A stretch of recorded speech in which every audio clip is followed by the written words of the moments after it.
Buenas, hola, ¿cómo están? Espero que bien y bueno, y como todos, intentando llevarla de la mejor manera posible esta pandemia, digamos, este encierro, estas particularidades de restricciones. Evidentemente a los docentes esto nos toca de un modo particular por el tema de que de golpe nos volvimos virtuales y de golpe tenemos que empezar a trabajar, a operar en otro formato, cuando en realidad siempre nuestro campo de batalla fue específicamente el aula y la interacción con el otro como fuente de construcción del conocimiento, ¿no? O sea, eh, así que bueno, espero que la estén pasando de la manera lo mejor posible, ¿no? Y me alegro de que tengan ganas e intereses de poder continuar estudiando, que es importante, ¿no? Yo, como lo prometido es deuda, acá estoy nuevamente por presentarles una temática que voy a fragmentarla en dos videos. Un video se va a centrar en las estrategias de enseñanza, podríamos decir. Y el siguiente video se va a centrar en el uso de las preguntas en el aula y la interacción, básicamente en el aula, que es como el nexo, el punto de contacto que hay, desde mi punto de vista, entre las estrategias o tácticas y precisamente, el uso de preguntas en el aula, ¿no? O sea, como ustedes ven, las temáticas o las problemáticas que vamos a tratar tienen muchos puntos de relación y puntos de contacto entre sí, nexos, vasos conectores, podríamos decir. Eh, Otra cuestión que quería avisarles es que las clases vamos a tratar de hacerlas los lunes.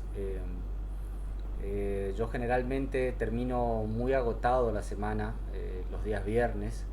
Si fuese en una situación normal, no tanto porque puedo organizarme de algún modo o de una forma para que llegara amenamente a los viernes a las clases. Aparte se produce una interacción en el aula, pero ahora con esto de la virtualidad 100%, llego agotado para producir contenido justamente que sea importante, necesario, ¿no? O sea, creo que una de las preguntas que nos hacemos precisamente es, depende de qué enseñar y qué objetivos perseguimos con eso que pretendemos enseñar, ¿no? O sea, se me dificulta en estos momentos pensar en una estrategia coherente más los días sábados, entonces les quería proponer que los lunes podríamos tener nuestras clases, estas 8 clases, para hacer el 100% de la virtualidad como lo habíamos pautado, ¿no?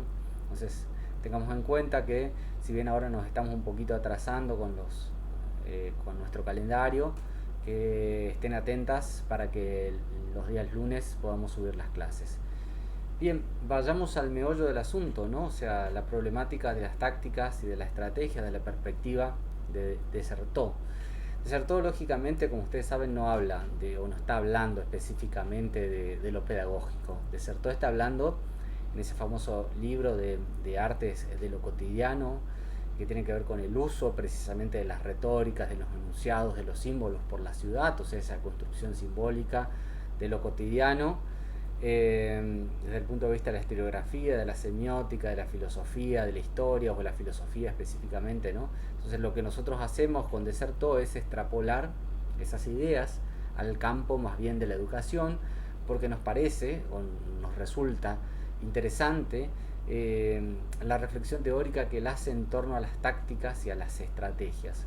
Si decimos rápidamente, si pensamos una división eh, fácil, digamos, para entender a las estrategias y a las tácticas, se podría hacer una analogía con lo que he dicho en muchas oportunidades a partir de Donald Trump. Donald Trump dice que, o podría pensarse que las estrategias son las montañas y las tácticas operan en el pantano, en la realidad. Digamos, hay un momento en el cual el docente planifica y dice voy a hacer tal cosa, después haré tal otra, etcétera, y construye de algún modo un escenario posible para poder llevar adelante una práctica educativa determinada. Pero luego se enfrenta con la realidad de que los recursos pueden no funcionar, de que los alumnos pueden estar desmotivados con respecto a esa propuesta académica. De hecho, como ustedes vieron en el libro de Anijovic y Mora, comienza precisamente con un famoso texto de Galeano, la cual a la docente le parece sumamente interesante, le llama la atención, pero lo que me llama a mí la atención como docente no significa que motive a mis alumnos. O sea, nuestra distancia no solamente es generacional, sino cultural, simbólica. Nuestros capitales que intervienen en este espacio de interacción que se llama el aula suelen diferir unos de los otros, ¿no? Entonces, conocer al otro es como una de las claves para poder operar con ciertas estrategias didácticas, ¿no? Entonces, habría que pensar, me parece a mí, que las estrategias se corresponden a ese espacio de planificación y las tácticas tienen que ver con actuar en tiempo real, en un contexto determinado, ¿no? Lo que Desertó comienza diciendo, y esta clasificación nosotros podríamos ir complejizándolo un poco más, estableciendo justamente una comparación o una analogía, si ustedes quieren, ¿no? Él habla de unas ciertas trayectorias indeterminadas por la ciudad. Esas trayectorias, de alguna manera, no se escriben a las lenguas recibidas, a la sintaxis prescripta, digamos, ¿no? O ya sea por la publicidad, por los diseños urbanísticos, de manera que los individuos toman decisiones que no de una manera líquida, dice él, digamos, contrarrestando la metáfora de Bauman, eso de modernidad líquida, sino que aquí se filtran por los requisitos justamente de esas prescripciones para generar nuevos espacios de sentido y de significación, ¿no? Eso es lo que le preocupa a Desertó, pensar esos espacios de indeterminación, que de algún modo se relaciona con lo pedagógico, porque también nuestras acciones en tiempo real, en tiempo presente, con un otro en el marco áulico, también hay un espacio amplio de indeterminación. No es un algoritmo, quiero decir, que funciona específicamente de una manera directa tan bien como lo dicen Anijovic y Mora, sino que ese espacio de indeterminación implica de que las cosas pueden salir de un modo o de otro, ¿no? ¿Por qué a veces, se preguntan Anijovic y Mora precisamente, por qué a veces un docente principiante logra resultados increíbles y un docente, o sea, un docente Nobel, quiero decir, logra resultados increíbles y alguien que tiene muchísima experiencia docente fracasa con un grupo, ¿no? Y eso también implica de que independientemente a veces del contenido y de que hayamos pensado las estrategias, de que hayamos sido conscientes en las prácticas educativas, muchas veces dependen de muchísimos factores que intervienen, sociales, culturales, contextuales, propios, digamos, de las prácticas que se están desarrollando, ¿no? Porque a veces también algo que nos funcionó con un cierto grupo fracasa estrepitosamente con otro, ¿no? Eso ya lo hemos dicho en muchas oportunidades, pero es bueno ser conscientes, me parece a mí, de la realidad, ¿no? Entonces, Desertó en esa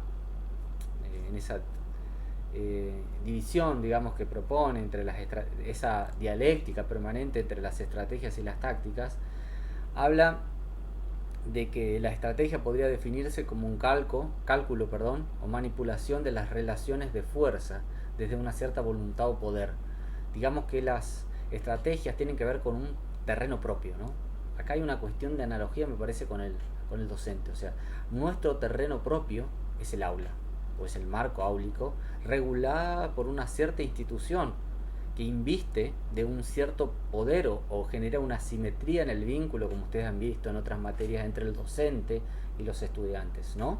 O sea que estamos en el marco de las estrategias, tenemos una institución que avala, que nos da ciertos recursos, que prescribe ciertas normas de comportamiento y de prácticas en torno justamente al conocimiento. Bien, ¿no es cierto? Entonces hay una voluntad del sujeto, pero está avalado por un cierto marco institucional en un territorio propio. Ahora bien, justamente, ¿no? La gran pregunta filosófica, si ustedes quieren, que nosotros nos hacemos, ¿nuestro territorio es realmente propio? ¿Nosotros dominamos completamente ese territorio? Y al parecer podríamos concordar que no es tan así en estos tiempos de posmodernidad. Por eso machacamos bastante con el hecho de las nuevas tecnologías, de la posmodernidad, de las éticas de la globalización o del consumo de la sociedad contemporánea, que genera un nuevo tipo de sujeto, que aprende de una manera diferente, todas esas cuestiones de las cuales tenemos que ser conscientes como docentes para operar en estos contextos. Lógicamente que no es lo mismo la situación de Carla en Irigoyen, por ejemplo, que la situación de Gabriela en otro lugar. O sea, lógicamente que hay que tener en cuenta el contexto y la situación para operar, ¿no?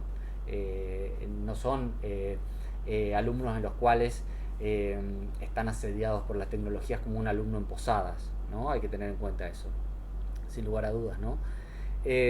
No obstante, entonces, la pregunta filosófica es: ¿realmente es nuestro territorio? Porque en la modernidad, cuando la escuela seguía la matriz tradicionalista, el docente era la única voz autorizada, que muchas veces rayaba precisamente el autoritarismo, ¿no? El rol de autoridad del docente era prescripto por la propia institución. Había cuántos nosotros no tenemos compañeros o tenemos compañeros de docentes de muchísimos años que se quejan y dicen anteriormente los alumnos y hoy son diferentes, etcétera. Entonces hay una resquebrajación de lo que se produce, como bien lo señalan varios autores, como para pensar la posmodernidad en la escuela, eh, en el cual señalan precisamente que lo que se resquebraja es ese rol de autoridad. El docente no tiene una autoridad ganada en sí mismo, sino que debe ganarse esa autoridad, entre comillas, por supuesto, esto, ¿no? Entonces, en nuestro territorio, cuando el docente, como también dicen Sacristán Timeo, cuando el docente cree realmente dominar completamente el aula, se pierde de vista que muchas veces se establece un juego de relaciones de poder en las cuales los alumnos son los que dominan precisamente el aula, ¿no? Donde proponen tiempos dilatados, donde no hacen las actividades, donde esas actividades no tienen algún sentido significativo para ellos para poder realizarlo, donde las prácticas de la escuela específicamente están cifradas en rituales que se dirimen más bien en mesa de exámenes y en previas y no tanto en el proceso de enseñanza-aprendizaje que se produce. O sea, ni hablar de las distancias también socioculturales que se producen entre el docente y los alumnos, ¿no? En determinados contextos marginales sobre todo, ¿no? Entonces hay una pregunta que me parece a mí si en realidad es un territorio propio, ¿no? Pero bueno, Desertó lo define como un lugar para administrar justamente las relaciones, o sea, las metas que persigue el docente y prever las posibles amenazas de que esa tarea no se pueda realizar, ¿no? O sea, lo que permite la estrategia para Desertó es capitalizar ventajas y preparar expansiones futuras, ¿no? O sea, eh, se domina el tiempo al poder capitalizar ciertas ventajas de las cuales se dispone en cuanto a recursos, si uno va a disponer de ciertos recursos, en cuanto a ciertas actividades, en cuanto a la organización de ciertos grupos que funcionan o que podrían funcionar de la perspectiva docente, que conoce el grupo, que ya ha tenido un acercamiento con ellos precisamente, ¿no? Para dar un diagnóstico posible, ¿no? Entonces hay una mirada, desde las estrategias es una mirada panóptica. Acá hay una metáfora interesante, ¿no? De control. Esa metáfora de Foucault en el famoso libro Vigilar y Castigar, ¿no? Donde el conocimiento es poder, porque el docente se pone en una posición privilegiada frente a los alumnos en el aula y tiene esa posición de vista de poder ver y controlar qué actividades y qué están realizando y quiénes realizan las tareas y quiénes no, ¿no? O sea, esa visión panóptica del control que permite la escuela, rodeada de ventanas probablemente donde preceptores y autoridades directivas pasan y controlan que el aula se maneje con ciertos rituales o hábitos educativos determinados, ¿no? Otro espacio para discutir y problematizar sin lugar a dudas, ¿no? El espacio generado desde un punto de vista moderno que tiene que ver con el panóptico. Ahora bien, hay una cuestión con respecto a la táctica, porque la táctica, dice, es una acción calculada que determina la ausencia de un lugar propio. Acá es algo muy significativo. Una acción calculada, pero en realidad que determina o está determinada por la ausencia de un lugar propio. En la táctica, ese lugar ya no me pertenece. Yo ya no soy dueño de ese lugar. Aquí está la cuestión, porque nosotros tenemos todo el marco legal para dominar supuestamente el aula, por el marco legal institucional me refiero. Pero sin embargo vemos que nuestras prácticas educativas fracasan. Y es ahí donde interviene ese espacio de comunicación y de conjunción que se produce precisamente en compartir ese espacio con un otro, ¿no? O sea, aquí no es un lugar propio el aula, es un lugar compartido, ¿no? En ese sentido podríamos pensar las prácticas. Es un lugar mío, pero también es un lugar del otro, ¿no?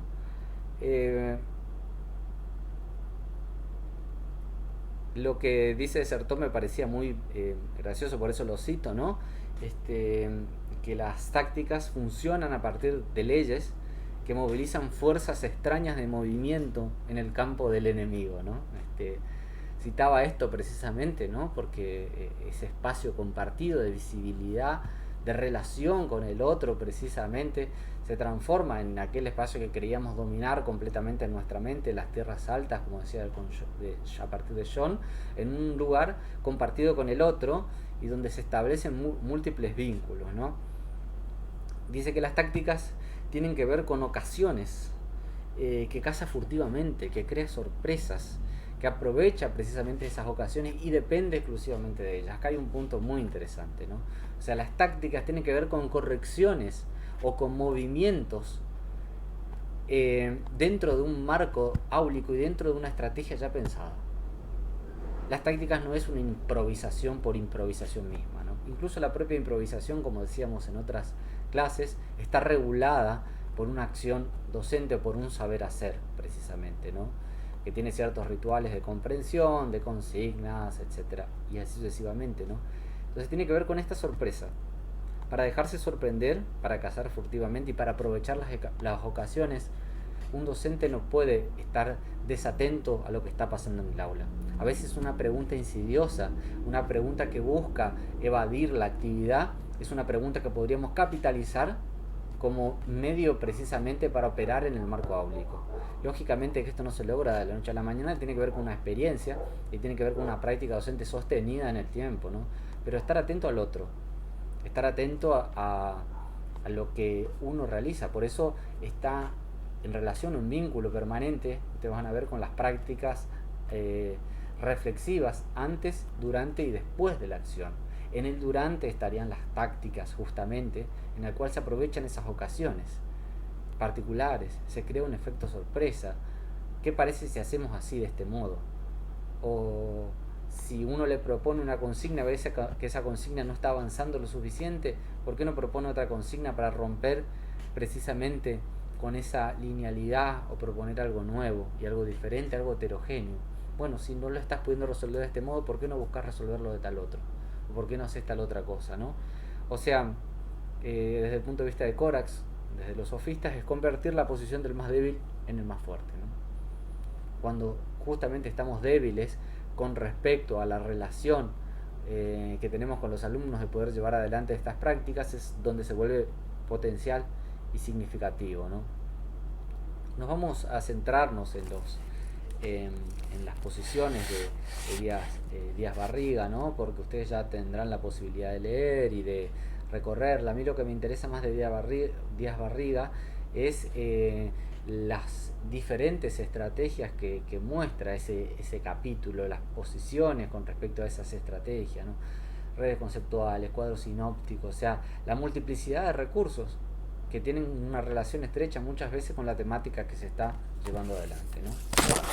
Ahora bien, con respecto más bien al libro de Anijovic Mora, entienden cuál es la relación, ¿no es cierto? ¿Por qué ponemos a un autor como Desertó a jugar acá? Porque nos parece que aporta una reflexión más profunda y más compleja a lo que ya están desarrollando Anijovic y Mora, ¿no? Hay una cuestión que tiene que ver, que ellos dicen precisamente con manejar el tiempo, pero hablan de componentes que se relacionan entre sí, ¿no? Y hablan de que hay que preguntarse en las estrategias de enseñanzas de qué depende que funciona, ¿no? Cómo funciona y con qué recursos cuento para que eso funcione, ¿no? Y acá es donde cita justamente el fracaso, la relación de los docentes Nobel, ¿no? Y los grupos con resultados diferentes, ¿no? Entonces las estrategias de enseñanza, dice, no funcionan con un algoritmo. Muchas veces se piensa que también las estrategias tienen que ver con las TICs, o sea, con las nuevas tecnologías. Tampoco están así. Eso sería un recurso más dentro de los múltiples recursos. Un recurso puede ser la conversación, el diálogo, la charla. Un recurso puede ser salir fuera del aula. Un recurso puede ser pedirles cosas a los alumnos que traigan de su casa, etcétera, ¿no? Entonces, quiero decir que la variedad y la multiplicidad de cuestiones intervienen en esta cuestión, ¿no? Entonces define más bien a las estrategias como un conjunto de decisiones, como una generalidad que tiene que ver con un porqué, o sea, qué sentido tiene para mí y para los alumnos, por qué enseñar eso y para qué, digamos, el objetivo que persigo a partir de esa temática que quiero desarrollar. O sea, está relacionado con un tema y también está relacionado con formas y modos. Ustedes que tienen experiencia docente y que no son docentes nobles, saben precisamente que hay temáticas que están como muy ligadas a determinados tipos de recursos o actividades. Y otras temáticas, en cambio, que son como más libres en cuanto a las posibilidades que tengo de combinar los recursos, ¿no? Entonces, sin lugar a dudas, las temáticas van a incidir en los contenidos, van a incidir en el trabajo que los alumnos realizan en el campo intelectual, van a incidir también en los hábitos y en los valores, van a incidir en los modos precisamente de comprensión de esos contenidos y van a incidir específicamente, disculpen, como ustedes saben, a veces tener el teléfono cerca produce ciertas molestias, perdón. Les decía, van a incidir también en los contenidos que tienen que ver con lo social, con lo cultural y con lo histórico de la propia disciplina, ¿no? O sea, ahí hay una cuestión importante a tener en cuenta. Entonces habla de dos dimensiones, una dimensión reflexiva que podría ser la estrategia y una dimensión de acción en donde podría estar la táctica, ¿no? En la dimensión reflexiva, obviamente que hay variables situacionales y se diseñan, ahí está la cuestión, diseñan en abstracto posibilidades de acción. Y la dimensión de la acción, en cambio, tiene momentos en el cual está incluida una parte que es planificar, pero también actuar en el momento y en el contexto determinado, pero después evaluar esas actividades. O sea, ahí hay otra cuestión. No significa que la evaluación sea esa matriz tradicional de tortura medieval en la cual divide aptos y no aptos o a buenos y malos. Aquí la evaluación puede tener múltiples matices, es una problemática que nosotros vamos a discutir más adelante, ¿no? Pero hay que tener en cuenta, ¿no?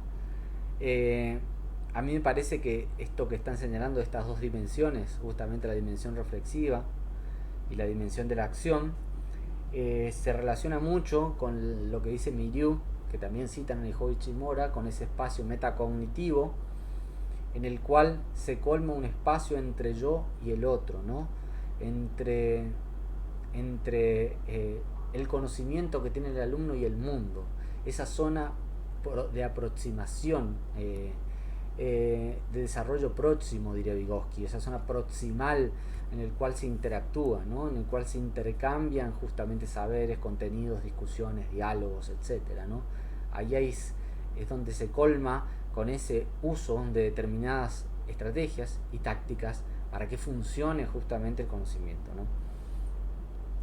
Lógicamente que hay una cuestión, ¿no es cierto?, importante a tener en cuenta con estos momentos de planificación, acción y evaluación, ¿no? Algunas cuestiones que esto ya lo hemos dicho, pero no por repetirlo mucho se sobreentiende, sino que me gustaría que quede como visto desde nuestro punto de vista como conocimientos en los cuales sean compartidos, digamos, por todo el grupo, ¿no? La cuestión de lo espiralado, es decir, que se puede ir y volver hacia atrás, hacia adelante. Lo espiralado implica no un tiempo lineal de lo que se aprendió, se dejó de lado y ahora pasamos a otra cosa y eso ya no tiene ningún sentido, sino establecer vínculos y relaciones de los temas entre sí de manera gradual también, ¿no? Tiene que ver con resignificar también lo aprendido sumando otros nuevos conceptos o en otro contexto de aprendizaje. O sea, en ese sentido también tiene que ver que nunca es un proceso cerrado, sino que es un proceso siempre abierto, en el cual pueden intervenir diferentes contextos, en el cual se avanza, pero también se puede retroceder al mismo tiempo. Y lo interesante es la construcción de escenarios diversos de aprendizaje. O sea, eso de revivir las aulas para nosotros es importante y es significativo. Cuando veíamos a Axel Rivas en los principios de nuestros primeros encuentros, es importante lo de Axel Rivas, por eso revivir las aulas, porque las aulas potencialmente tiene justamente una posibilidad, una toda posibilidad, que es el encuentro con algún otro diferente, y uno tiene para aportar y para aprovechar justamente ciertos conocimientos que no necesariamente tienen que ver con cumplir a rajatabla la currícula educativa, ¿no? Eso ustedes ya lo saben, pero bueno, es bueno mencionarlo, ¿no? No obstante que hay factores que intervienen en este desarrollo, en estas etapas, ¿no? Los factores tienen que ver con los estilos muy particulares, a veces de los docentes, los estilos de las estrategias que planificamos, etcétera, ¿no? Tienen que ver con los ritmos propios de cada grupo, ¿no? Con los intereses también que tiene ese grupo, eso, detectar esos intereses, a nosotros nos parece importante, significativo, y es algo que se debe tener en cuenta, como también los tipos de inteligencia, esto que es cada vez más discutido, ¿no? Lógicamente que acá nosotros siempre ponemos un manto de realidad. Si tengo 42 horas y estoy frente al aula de lunes a lunes, es muy difícil que yo pueda pensar en los intereses particulares de los alumnos, ¿no? Entonces, aquí hay una cuestión de precarización de la enseñanza que excede a todas estas buenas intenciones que nosotros vamos poniendo en juego, ¿no? Otra cuestión importante a tener en cuenta es establecer un contrato didáctico que sea claro para el docente y también para el alumno. Ese contrato didáctico es muy importante. O sea, ese contrato didáctico sepan de qué van a ser evaluados, qué son los contenidos prioritarios de la cátedra, para qué sirve eso, qué sentido tiene, ¿no?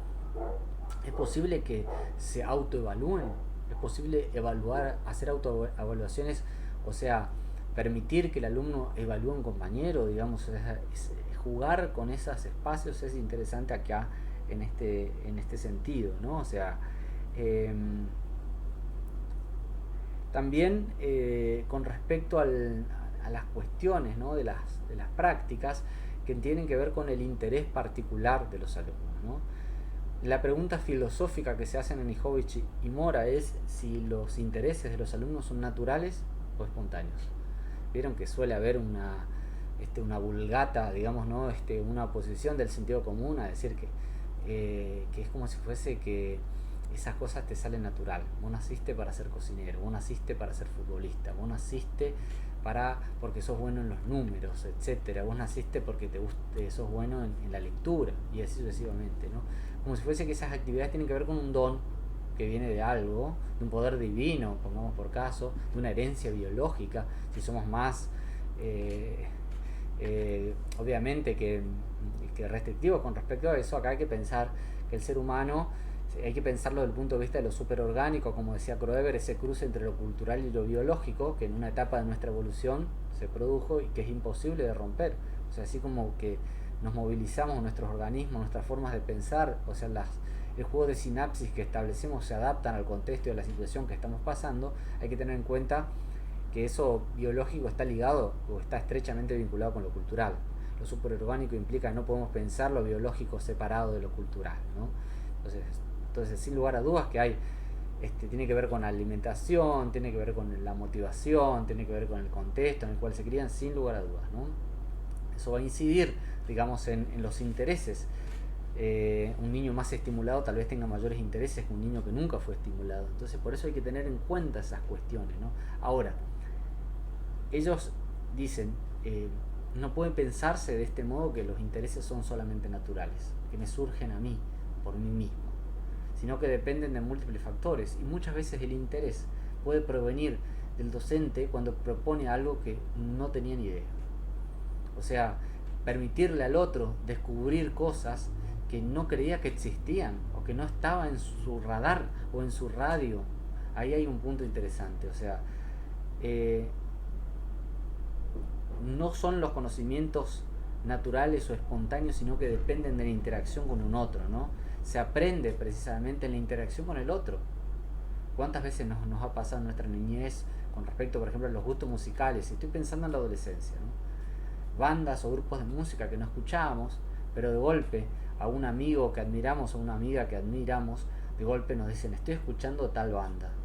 Y a nosotros nos llama la atención y nos ponemos a escuchar y nos parece lo más genial que hemos escuchado quizás por admiración, quizás por osmosis, no importa. Pero la cuestión es que de golpe nosotros empezamos a compartir algo que no sabíamos que existía o que no estaba en nuestro radar, ¿no?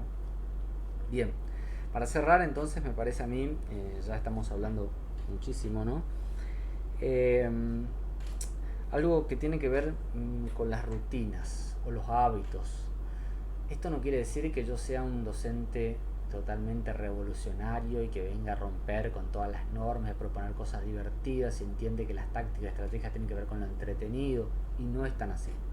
Muchos tipos de conocimientos requieren precisamente de ciertas actividades rutinarias, de ciertas actividades de repetición, Y otro tipo de conocimientos, en cambio, tienen que ver con la sorpresa, ¿no? Con encontrarnos con algo nuevo, también tiene que ver como postas, momentos en los cuales puedo descansar, entre los cuales puedo interactuar con el otro, etcétera.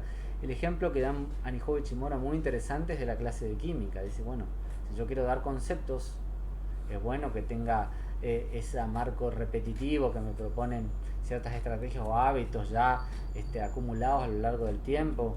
Con respecto a eso, sumar un vocabulario que no conozco de la química. Ahora, pero también puedo trabajar el pensamiento divergente. Cuando digo estos conceptos, ¿cómo pueden ser dibujados? Una molécula, cómo se presenta para el dibujo para ustedes, qué sería una molécula, y así sucesivamente. O sea, esa representación artística es un pensamiento divergente, o sea, vuelve a los contenidos de la química. La verdad es que no sé si se da moléculas en química, pero pienso en la física, en las leyes de la física, ¿no? Mejor, tal vez ahí, cómo pueden ser representados estos en un dibujo. Ahí vemos el pensamiento divergente y sumamos otro tipo de arte a lo que estamos, ¿no? Ahora bien, puede ser también un dilema muchísimo más profundos y complejos, cuando ellos dicen qué pasa si nos hacemos las preguntas que de un día para el otro el nitrógeno desaparece de del mundo, de la esfera del mundo. Entonces, ¿qué pasa aquí si el nitrógeno desaparece? ¿Podemos pensar un escenario en el cual el nitrógeno no exista? ¿Qué repercusiones va a tener para el ser humano, para los organismos dentro del mundo precisamente? Ahí hay una cuestión de reflexión crítica, etcétera. Entonces, podemos pensar algunas cuestiones por capas, por etapas. No necesariamente tenemos que venir a romper la cabeza con algo nuevo y original, porque lo nuevo y original puede ser muy divertido en ese momento, ¿no? Pero ha pasado, me ha pasado a mí, seguramente a ustedes también, cuando llegamos con algo excesivamente nuevo y original, todos nos divertimos y todos la pasamos bien, pero ¿qué condiciones o qué conclusiones podemos sacar de esos contenidos? Y probablemente ninguno, ¿no? Bien, dejamos hasta aquí en esta parte. Me quedan varias cuestiones que me gustaría que ustedes puedan ir viendo, ¿no?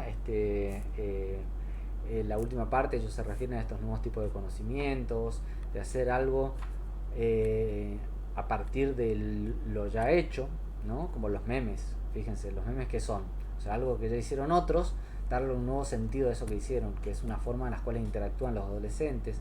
Eso de copiar y pegar también forma parte de actividades propias del hacer de los alumnos contemporáneos, y así sucesivamente. La última parte es interesante, me gustaría que ustedes la lean detenidamente. Bueno, vamos a ver qué podemos dialogar con respecto a los conocimientos que son significativos desde mi punto de vista en esto de las interacciones en las aulas y las buenas preguntas. Los dejo por ahora, estamos en contacto.